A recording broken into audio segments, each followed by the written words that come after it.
Hey, everybody. This is Mike Belcito, co-founder of Product Collective, and we're back for another industry interview. I am excited, but also a little nerve-wracking because for me, I've got about a month before our big conference, Industry, the Product Conference. But our guest today is actually going to be at Industry too. So I'll talk a little bit more about that. But if this is your first time joining us, I just wanted to share a little bit about what an industry interview is all about and what Product Collective is all about. And hopefully you could join us for some more sessions too. But these industry interviews, these are 30-minute Q&A chats. We like to think of them as sort of like virtual fireside chats with product leaders from all over on topics that are relevant to product people. So our guest today, Sarah Doody, I'm really excited to have the conversation with her about what it means to be involved with research when you're a product person. And we're going to get into that topic in just a bit. But at Product Collective, we're really a community for product people. So these industry interviews, this is one thing that we like to do to sort of help the product community, if we will. And but there's other things too. And you could go to productcollective.com and check that out. We have a weekly newsletter, a very active Slack channel, about 10,000 folks in the Slack channel. And of course, we meet in person in the fall in Cleveland, Ohio at Industry, the Product Conference. And so that's coming up in about a month. We'll have about 1,000 product people with us. I just did the count today. We have people from, I think it's 38 states and 10 countries coming this year. So people really come from all over. We also do a European edition of Industry in the springtime. So if you are one of our European friends, you could visit us in Dublin, Ireland, and visit us in Cleveland, Ohio. It really doesn't matter where you're from. We would love to have you. So you could check out the details. There should be like a button that will share more about Industry, or you could just go to industryconference.com. And I want a couple of things about these chats. We're going to get into a discussion. I have questions for our guest, but I would really love if you had questions for our guest. In fact, I'd much favor your questions over mine. So there's a section called Ask a Question. Anytime you have a question, and whether you want to address, maybe it's a topic that just came up, maybe it's one that we haven't even talked about yet. Feel free at any time, including right now, to put it in the Ask a Question section. I'll be taking a look at that throughout, and I hopefully can get to all audience questions. There is also a chat. You probably see that as well. That you could put questions there, but I'd love it if you put in the Ask a Question section. The chat's really for introducing yourself. In fact, even right now, you could let us know, where you're from, maybe what kind of product you're working on. It's just sort of fun to see where everybody tunes in from.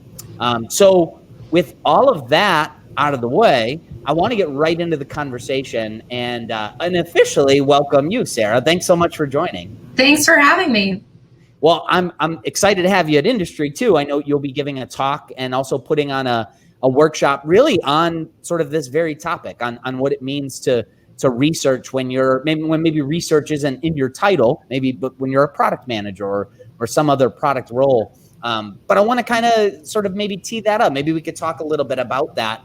And maybe to start, maybe you could just talk about, first of all, like how important is it that product people, especially if they don't have research in their title, like how important is it for a product person to still be involved with that research process?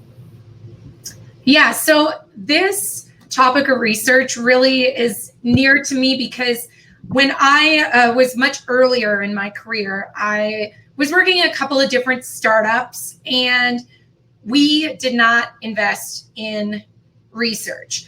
And those companies are not around, and they wasted a lot of time, a lot of money, and made a lot of mistakes because we didn't do really any research. So if you are at a company where maybe you don't have budget for research or time, or you get a lot of pushback, I would really just encourage you to think about kind of the side effects of not doing research, because ultimately, in my example, we wasted weeks, probably months, building features that no one wanted, or raising money and then ultimately having the company, not exist anymore.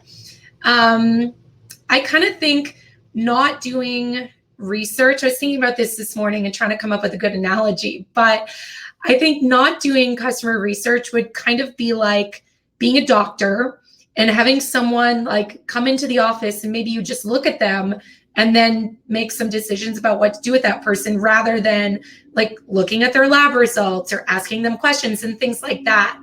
But I think as soon as you can flip the switch from not doing research to doing research, you'll realize like the treasure trove of information that you're getting from your customers, with honestly not as much time, effort, money as you think. And I'd also say, I think based on all the research projects I've done, every time I do a research project, the client is always surprised because something that they thought or had assumed is completely proved opposite or shot down from the research. It happens over and over and over. By the way, I think I have had a couple doctor's appointments where I'm pretty sure that's exactly what they did. At least that's how it felt, and it didn't feel good. So I like that analogy. I am curious though, when we think of research, you know, people might be thinking of different things, and obviously there's sort of there can be a spectrum, I imagine, from lighter weight things to things that are sort of full-fledged, like this takes up all of my time. Maybe could you take a step back and sort of help us understand when we say research, what do we mean? What are those things that sort of make up research activities for product people? Right. So back to that kind of analogy of these companies from earlier in my career, when I hadn't even done research, to be honest with you, I remember one of the companies did try to do research, and it was very high budget, very labor intensive. And that was hiring a recruiting company to find people to talk to, renting a big kind of research room lab, if you will, with, you know, glass windows or mirrors, and ordering cheap Chinese food and hiring a moderator and all this. And that, I don't know the budget, but it was a lot. There were many sessions conducted, so it must have been a crazy line item on the budget. But I think that's what people assume when they hear about research. And you can do, you know, expensive research, but concerning the spectrum of, you know, low budget, fast, et cetera, all the way to these more formal projects, some of them could be like just going and talking to your customer support team. That is free. That's in your building or on Slack. And those people, even though they don't have research in their title, just off the top of their head, they probably have a ton of insights about people's problems, suggestions, objections to like, why aren't they purchasing, et cetera. Another one I really love is kind of doing social media listening. So if I'm doing a research project for a company, one of the things that I'll do is just go to Twitter and like type in the company name, or if it's more of a topic like planning a family reunion or running a 5K or something, I might just type that into, or variations of that, into Twitter, into Facebook, into YouTube, and see what topics, questions, etc. come up, because that's going to give you clues, especially if you're more on the exploratory side of thing versus like doing usability testing for a product and market. But you could also use that same strategy of listening to kind of content that's already out there by maybe going and reading Amazon reviews or iTunes reviews or App Store reviews. Maybe just Google that product name to see if there's been any blog posts written about it, or reviews or articles, or do this for your competitors as well. Again, super cheap, super quick. You could have someone else on your team do this, and then, you know, you could discuss it together after. Let's see. Another one that I really, really like right now is creating communities for either just people interested in your kind of general topic or your actual customer base. But I've seen a couple of companies doing this, either having their own Slack group, Facebook groups. And the cool thing about that is it's an amazing just kind of place to collect feature ideas, problems, etc. But it can also help reduce your customer support, because your customers, naturally, there will be a couple of people that bubble up and start like kind of being advocates, and they'll just hop in and answer questions. And then, of course, we get into the more a little bit formal things like a survey or one-on-one interviews, usability testing, etc. But even if you didn't have tons of budget, you could automatically, like today and tomorrow, go talk to your customer support team, do some Googling, searching on Twitter or YouTube, etc., and maybe create a community or go hang out where your people might be hanging out elsewhere online. I love some of these ideas. I'm always a person that's in favor of things that I can do right now. Like in some of those things you just mentioned, there's nothing stopping anybody right after, do it after the video chat, because we still have a lot to talk about. Right after this video chat, I mean, we could be rolling up our sleeves and doing some of these things. So I love that. I can also attest to the fact that having your own community can be an awesome resource, especially when it comes to doing research. For us, Product Collective, we're really fortunate to have, again, the Slack channel where when I want feedback on something, I can type it in. And this goes for other members of the community too, but we could type that in, and then we have other product people that are just like us responding. So I love that too. So I think that's great. Those are great ways that we can all start. And that helps also sort of maybe take the weight off of thinking of research as something that's like has to be this big, heavy thing that might take a lot of time and effort. Some of these things we could get started right away. So thank you for that. Well, can I add one more thing about the community? Yeah. It's interesting because a lot of people think, oh, I'll have a community just for my paying customers. And I definitely agree with that. I have a couple of communities for my own products.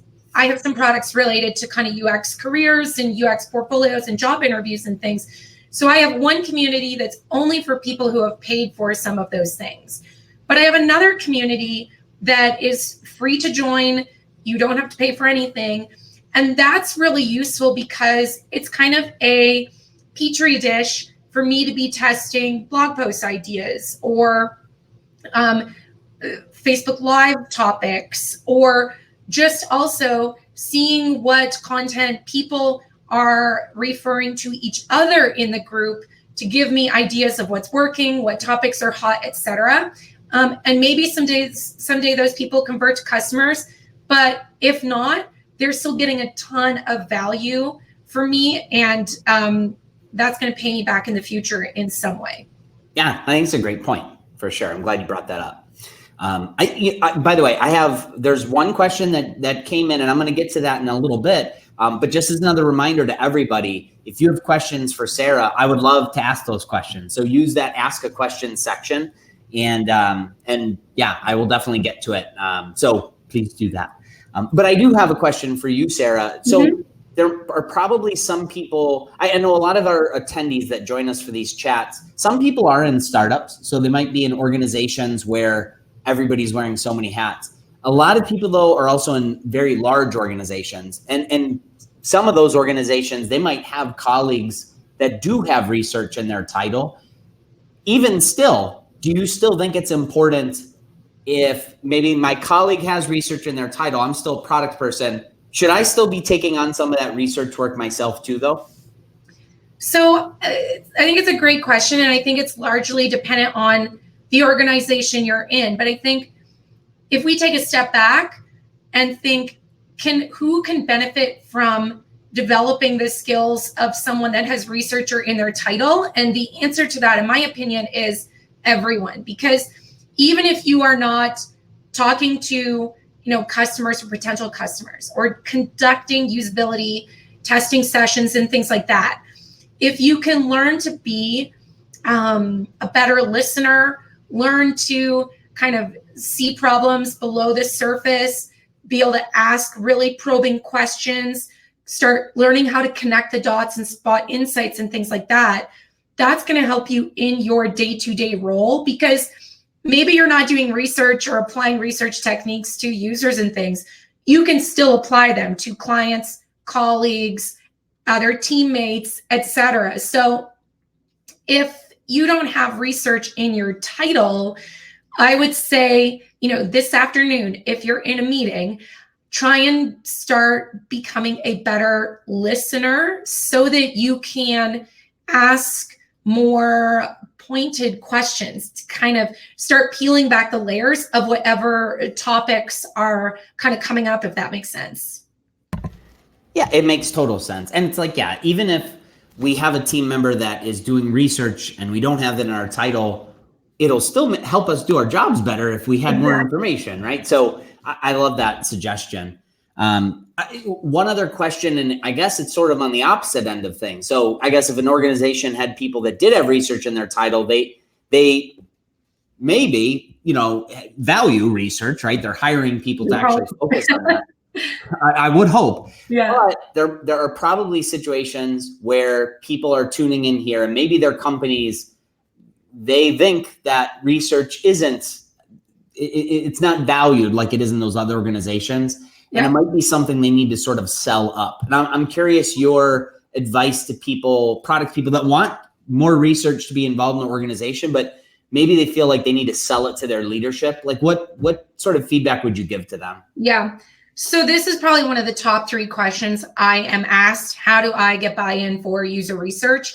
And there's a couple of things to consider. First of all, I think a lot of stakeholders, CEOs, founders, etc., have this immediate aversion to it because they think it's going to be 6 months and $40,000 and, too much to commit. So first of all, I would say, don't propose doing a massive research project. Think of what is the smallest amount of research you could do to have the maximum impact. And I wrote this article, it's on Medium somewhere, just Google minimum viable research. And that'll walk you through some ideas of how to do just this, how to get that buy-in. But one thing to think about is try and highlight the symptoms of not doing research. So can you quantify or come up with examples that you can take back to those people that are being a little stubborn about research and say, hey, last quarter, we spent this amount of time doing this feature, these 3 features, and we launched them, and here are the metrics. No one used them, or whatever the metric is. And then if you can also say, and then we spent X sprints redoing it over and over and over. If you can kind of go back and retroactively highlight some of those highlights, then that could help kind of get that buy-in. But also, I would say when you're deciding which research to do as your kind of minimum viable research project, think to yourself also, what could be the most important metric to that founder or stakeholder CEO. So if you're working for maybe an e-commerce company, don't say you're going to do a research project about like the entire site. If you know that checkout drop-off has been on their mind and it's really important to them, then use that as your kind of guinea pig research project to prove the value of the research. And then after that, that'll be a baby step to get them to say, okay, now we can go research product detail pages or search or whatever else is like the next big part of the site or experience. I love that. That's great advice. And I think I found, and I'll look for it later on too. I think I found at least one article that you had on the topic. So I forgot. Hacker Noon moved over to their own site. So that's it for sure. Okay, cool. Yeah. Cool. I do want to go to a couple audience questions because they're coming in and some of these are good. Great. And this was actually one that I was planning on asking you too. When do you feel like, or when do you know when you have, enough information in your research to actually start putting it to, taking action, putting it to use, maybe building out requirements for something to build? What's your take on that? Yeah. So I can't give you a specific, number. I know there's numbers out there that float around. Jared Spool wrote an article years ago, and I think it said like 5 people is the best number of people to ask. And now he's saying like, stop circulating this article. Like my opinion has changed. I didn't know there would be a magic number to it. In the article, there's all kinds of math that I can't follow, but the point is that it's subjective and you kind of have to like apply your right brain a little bit and think to yourself, when does it feel like we have enough patterns that are so stand out that we feel confident that we should move ahead with this? So if your product, is already in market and you have 30,000 users or something, only talking to 5 of them might not be enough of a sample. If a pattern emerges from 2 out of 5, like, I don't think that's enough. So you kind of have to balance it with what's your user base, and how strong are the insights that you're developing. But I would say one great tip that I always recommend to my clients is do a survey before you start doing any one-on-one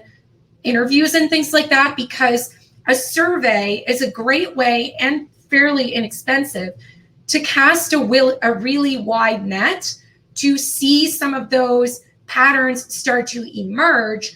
And then you can identify some potential good people to contact for, follow-up one-on-one interviews or something like that. But that survey will be a great opportunity to kind of start to identify some of the major topics or areas that you might want to go deep in user interviews with. Great.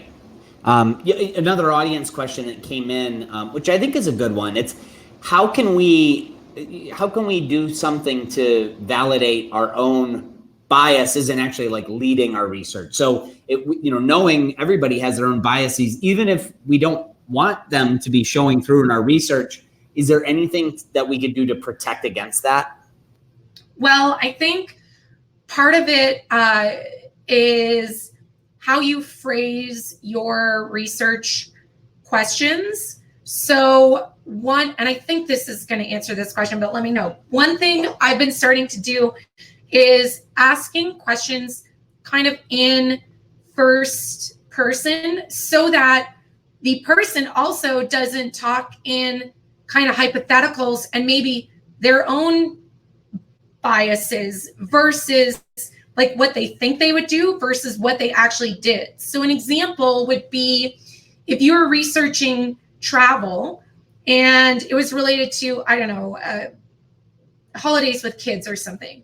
If one of the first questions in the survey was like, if you were planning a family reunion, like what types of destinations would you be interested in? That's a little bit hypothetical because it's like, what if? Versus if you ask, the last time you planned a family reunion, what types of places did you look at or something? The point is, like, if you can phrase the question with the last time you bought a vacuum, the last time you booked a flight, the last time you did this, that's going to take the person back to retelling you that exact story of how they did that versus, well, what I might do. You know what I mean? I love that. So I teach a product management class, an undergraduate one at Case Western Reserve University in Cleveland. Okay. And I kind of did that as an experiment in my class. I said, okay, I want to ask everybody, like, how many people think, would it be a good date, to take somebody to the Corner Alley, which is a local kind of like bowling alley bar. It's this hip place. And so many people raise their hand. I'm like, okay, awesome. In the last 2 years, how many people have gone on a date to Corner Alley? And like nobody raised their hands. And so it was only meant to be sort of like an eye-opening kind of thing for people to understand, hey, sometimes what we say we would do and what we actually will do, it doesn't jive all the time, right? Mm-hmm. So I really like that suggestion. I think that's a great one. And like from my experience, of course, depending on the topic, but when people are recounting something that they did, they're probably going to go into great details. So when I've done this for my own products, I get like paragraph long answers back. And when I said earlier, like use a survey to cast a wide net, that's what I mean. Because based on this survey, especially when you have open-ended questions, that's going to indicate to you who might be a better candidate to do a one-on-one interview with. If someone only writes like one sentence, then versus someone that writes 3 paragraphs, I want to talk to the 3-paragraph person. Yeah, for sure. Well, there's another audience question that came in, and it was around competitive analysis Okay. as one type of research. And the question is just how valuable is it? And, it sounds like in their situation, they're worried that leadership might view competitive analysis as a part of research as just sort of like chasing features. So I'm curious your take on that. Yes, I have definitely seen feature chasing happen as a result of competitive analysis, where the stakeholders and the rest of the team like are leeches and latch onto something and then must have that in the product, come hell or high water. And I think it's important, if you do that competitive research, to make sure you're doing it with enough competitors that you can say, like, these 10 companies all did this, or 3 of these did this versus 7 didn't. And you can start to kind of see patterns. I think if you only look at one, then that's going to be probably a disaster. But I always remind people to reiterate that, like, you might be looking at something on a competitor's product, but you might be looking at an A/B test. You might be looking at some feature they haven't had a chance to do anything with, that they know is broken, but it's just like on the back burner. So if you do have those situations where stakeholders and et cetera are wanting to, when Pinterest came out, the Pinterest grid layout was like running rampant all over the internet. But the problem was, like, was that right for their product? A news site, I think it was like the Today Show or something like that. All of a sudden they went to their homepage once and it was the Pinterest layout. But it was like horrible, because news images are not like beautiful, like interior blogger images. So remind people, this is a great feature, but is it right for us? And then justify that, is it right for us? That's great. We're coming toward the end of our session, and it's gone really fast, but I want to make sure I can at least ask 1 or 2 more questions. Okay. And one of them being, so when we go through and we do this research, I am curious, like, what happens next? Somebody did ask about, like, what artifact should come out of it. I'm also curious, like, should we be sharing this with our teams? How do we share it with our teams? Could you just maybe share a little bit about that? Yeah. So it really depends on the type of research you are doing, and also who the user of the research is, right? If it's like your fellow teammates, maybe they don't need like a wonderful PowerPoint or keynote or something going through everything and like reiterating how many people you talked to and why you chose this type of research, et cetera. Whereas if you're doing research back up the ladder, so to speak, you probably need to kind of do something a little bit more formal. So first of all, consider the user of the research and consider like how familiar they were with the lead up to that research. If they weren't, then they're going to need a lot more of that backstory to kind of buy into it. But the big must do when it comes to presenting the research is, no matter what you create, you have to think like you are a lawyer presenting evidence for a legal case. So for every statement or finding that you have, it's not enough just to say, the checkout process was too long or something like that. You need to provide evidence, and evidence could be analytics. It could be quotes from survey or from user research interviews. It could include heat maps. It could include video clips. It could include, anything else that's going to back up that claim. Because without that, then that stubborn stakeholder is just going to argue with you all day long.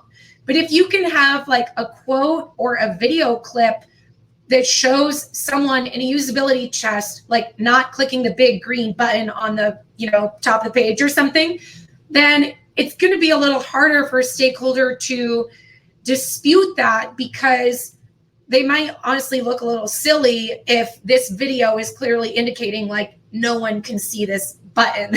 So think like a lawyer is really the best advice I can give, rather than to kind of go into the nitty gritty of what should actually be in a keynote presentation for research or something. Yeah, I like that. I like that very much. Think like a lawyer. All right. Well, I am looking at the clock. We're almost at 1:30. So Yeah.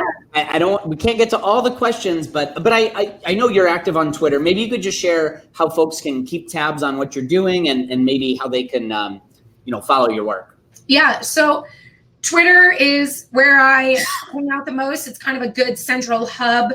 Also, I have a lot of content over on my YouTube, which is just youtube.com/Sarah Doody. There's actually a research playlist over there as well that you can check out. And then that's about it, really. Well, and I'll also mention, again, we have industry coming up in a month. Sarah will be one of our speakers. We do have a few slots open in her morning workshop too. So it's a half-day workshop. The afternoon workshop actually sold out pretty quickly, but if you're interested in going deeper with Sarah on this, she will be at Industry. So you could learn more at industryconference.com. And Sarah, I'm really appreciative that you made time for this. This was a great conversation. So thank you so much. Thanks for having me. I hope to see some people there for that morning session as well. That would be awesome. And thank you to everybody else for joining. And hopefully I will see you all at a future industry interview. But until then, I will see y'all later. Bye now. Thank you.